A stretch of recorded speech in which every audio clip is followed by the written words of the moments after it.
Hey guys, good morning. Just getting a nice early start. Looks like it's 12:56, about 1 p.m. Nice and early, crack of dawn.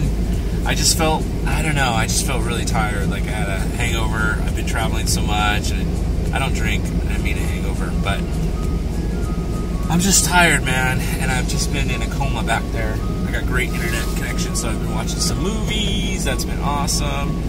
And yeah, like Nomadic Fanatic does, I parked in some industrial area in Georgetown, in Seattle. It's the industrial area. And there's some, check it out here. Here are my neighbors. They got graffiti all over this Class A. Doesn't look like that one moves at all. I don't really have a plan. That's what makes me just sleep in, because without a plan, I'm just like floating from place to place.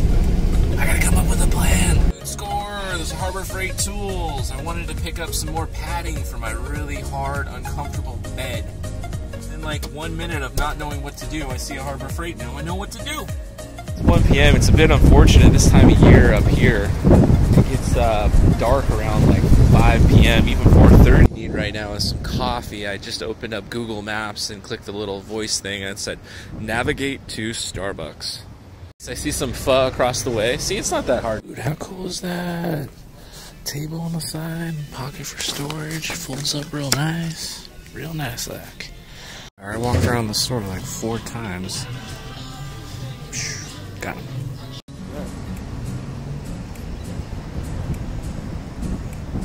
Getting some pho, some ho. Oh man, the waters are so turbulent. It just, wave came up and splashed my windshield. That was awesome. Wow, this video is turning out to be a walk down memory lane. This is a place that I worked for 6 years of my life. Started in tech support and then moved my way up into software development. These are my old stomping grounds. Nothing has changed. Oh my god, it's so beautiful. Being away for so long makes me really appreciate the beauty that is Lake Sammamish. Man, I kind of miss it out here. The weather's actually a lot more tolerable now compared to just the heat of California, where I'm out in the Bay Area, and it's not as populated too. Missing home right now. Complain that it rained all the time here, but I actually like the cloud cover now. It turns out I'm not a real big fan of the sun. Here on the right, I've boondocked in there when I first got my RV. Before I drove down to the Bay Area, I overnighted there and woke up to a bunch of school buses around me and school children. There was like a field trip or something. I don't know what it was about. I was surrounded by 11 school buses. It was not a good place to overnight. Go check out a place that I had rented a room at. One of the worst places I've ever lived in my life. In the morning, I would take Ellie down this trail out to the water and exercise her. Much like they would here. It's a popular spot for pet owners. Northwest has some of the best hiking trails, and it was amazing to have this beauty right around the corner from where I lived. Just breathing it. Oh god, it's just such fresh air. It's got a little bit of dampness to it. You smell the deciduous trees. Oh god, love that smell. I hear a lot that a lot of people say, it's so beautiful in California, you've got everything there. It's just an hour away to the ocean, another hour in the opposite direction, and you've got the mountains for skiing. I didn't really experience any of that. I've been on some hiking trails, and they're nothing like these. It's a lot of them not shaded. You get this beautiful tree shading. The moment you get out of the hustle and bustle of the city. Oh, look at this. Who's this? This is a really popular destination for pet owners, like it was for me back in the day. They have the largest dog park in Washington off of Lake Sammamish. We'll be walking up to that in a second, just north of Lake Sammamish. Pretty much grew up in this area, and I hated it. It was always raining, overcast. People would always say, this is the most beautiful place to live, the Pacific Northwest. And I didn't understand what they meant. I've been away for about 4 years now. And I get it. I really get it. I've come back. It's beautiful out here, man. There's nothing in the Bay Area that compares to this. The Bay Area is a concrete jungle, man. Overpopulated, overrun with third world immigrants. Nothing wrong with that, but it just causes overpopulation. I work in tech, and most of my coworkers are from India, and they're indentured slaves. They can't go to work for a different company. They're stuck there. And what they do is, there's a thing that's not being talked about called chain migration. They come over, they get a green card, they're sponsored by the company, and they bring over their relatives. And then they get a green card, and they bring over their relative. And it makes the price of everything go up, mainly housing. And it's really crowded in the Bay Area as it is, and overpriced. And I'm friends with them. There's nothing wrong with them. But if I had a choice, and it was up for vote, do we want to bring in all these people from India, all these people from Mexico? I don't think that people would vote for that. But that's the thing. We're ruled over without any sovereignty. So I work with a bunch of H-1B guys, and they're really nice, but they're indentured slaves, and I mean, I'm the minority there. Man, I would love to, if we could, just hire kids fresh out of college that need to pay down their debts. They say that there's a shortage of workers, tech workers. I think that's completely BS. People just need to go to school for it, and I've heard that 1 in 4 Americans is unemployed right now. Do we really need to be importing the third world? Alright, check it out. Here's where I lived for a bit, and here's where I lived for 6 months. That was the absolute worst place that I ever lived. I was, God, it sucks being broke. I had my dog Ellie, and I was renting a bedroom in a house with a family.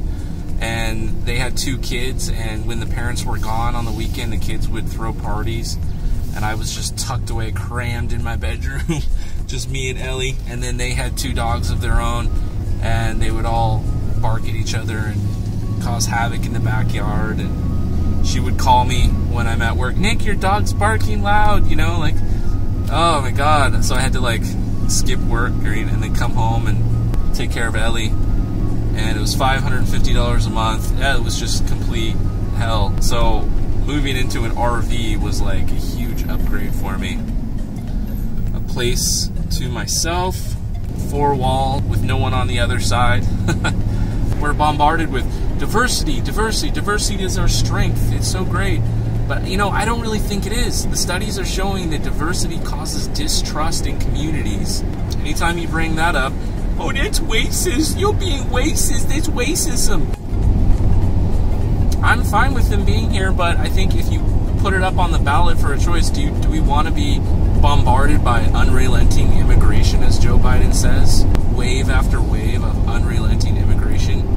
I don't think that we would vote for that. We've lost our sovereignty. It's not even up for vote. Our rulers have decided. To them, we're just cattle. We pay taxes. We're not reproducing at a rate to sustain our population. So like a farmer, what would they do?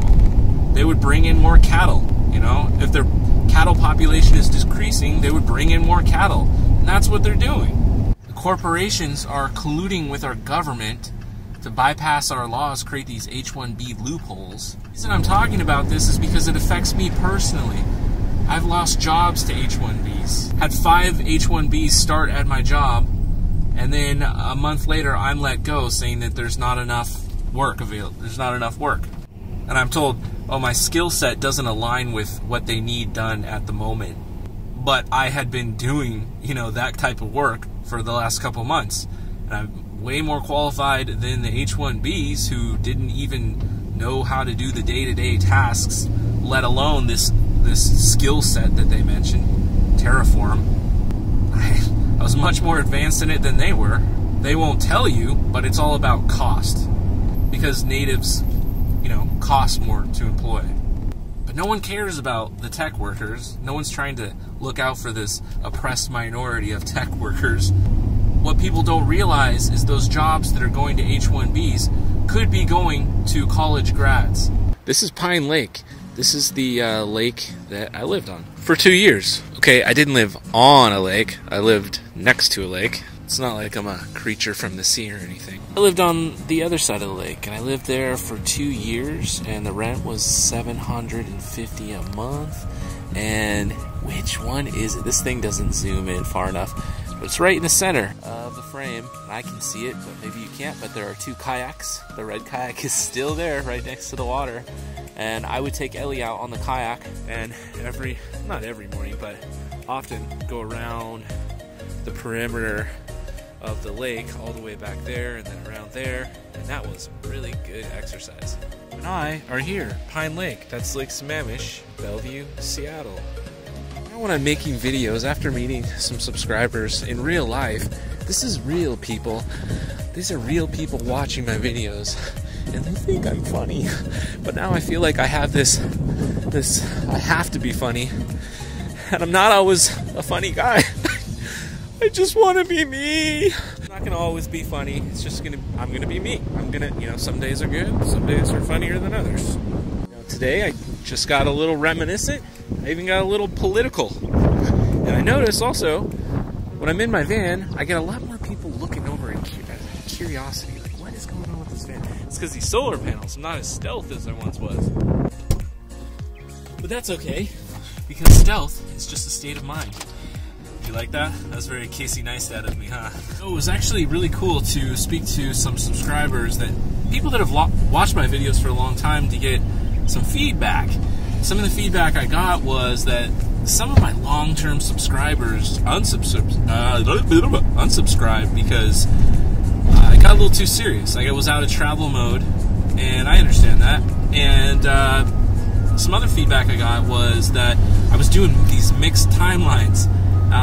That's because I used to schedule my videos, and so I had some old videos that were scheduled, and then I do editing and sputters and spurts, and whenever I decide to do some editing is when I do it, and so you had this like parallel timeline of videos, and people couldn't make sense of the timeline. So yeah, No Go Pronto had mentioned that, and so thank you for saying that. I won't do that anymore. Something cool? Look at this. I have never seen a paint job like that. It's a shiny metallic color. Dude, that looks awesome. Over here in my old stomping grounds in Redmond, found a good place to park. Lando, how I missed you, but I'm back. Look, I just spotted Scott Static Camper Van sink. Yeah, restaurant sink.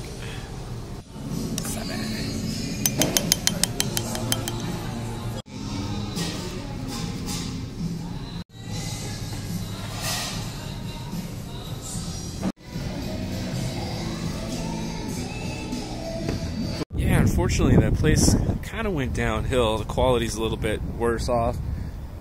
Service is kind of lousy too. They didn't offer me water, and then when they did give me the water, they didn't give me the straw. Kind of funny now. It used to be, it's a sushi place, and it was had all Asian workers, and now they're all Mexican. There were 6 of them, and they were actually yelling Spanish across the room. So it's kind of funny being in sushi land, and they're speaking Spanish. Oh, nice. I'm literally the only one in here. That's it for the video, guys. Thank you for being a friend. And don't forget to click the subscribe button, click the like button, and, Patreon. I'm getting a lot of haters because I'm mentioning Patreon lately. But hey, man, it's not like I'm some e-beggar. I put a lot of work into these videos. And if you can't tell that, then click off and get out of my life. But for those of you who do recognize the work that I put into this, thank you. And consider buying me a coffee. What's $1? Patreon.